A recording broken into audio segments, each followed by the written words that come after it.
It's taken for granted that whatever trite thing Beto O'Rourke says will be described by the Washington Post as emotional.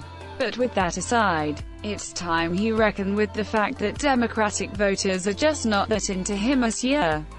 He can think of it like a breakup. But rather than with a romantic partner, it's with his hopes for the party's presidential nomination. The failed U.S. Senate candidate and former Texas representative on Thursday attempted to once again reset his bid for the White House by shutting down pleas for him to instead run for a different public office and by insisting that he will now run a different kind of campaign.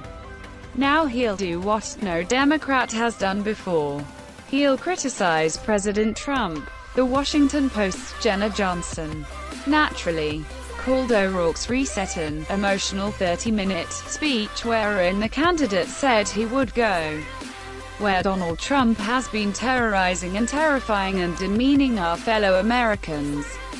So he'll continue his lackluster campaign that stands for nothing other than its opposition to Trump. Maybe someone should tell O'Rourke that there's already a movement in place for that. It's called the Resistance, and it started long before the national press started comparing him to a Kennedy, incidentally, not the drunk driving one, and convincing him that he was special.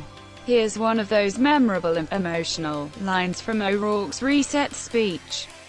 While putting to rest rumors he might abandon his current campaign to instead run for Senate, he said, "That would not be good enough for this community. That would not be good enough for El Paso. That would not be good enough for this country." Because what El Paso and the country apparently need is O'Rourke running for president.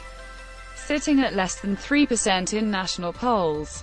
The whole production really is like when a woman hasn't quite figured out that she's been a girlfriend of convenience. Her friends on the outside watch as she makes an endless series of excuses for why she truly believes she can make the relationship work, even as everyone else knows that it's just not going to happen because the other party involved isn't interested. It's time for O'Rourke to give it up.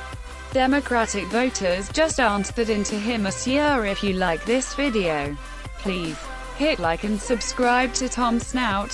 Have a nice day.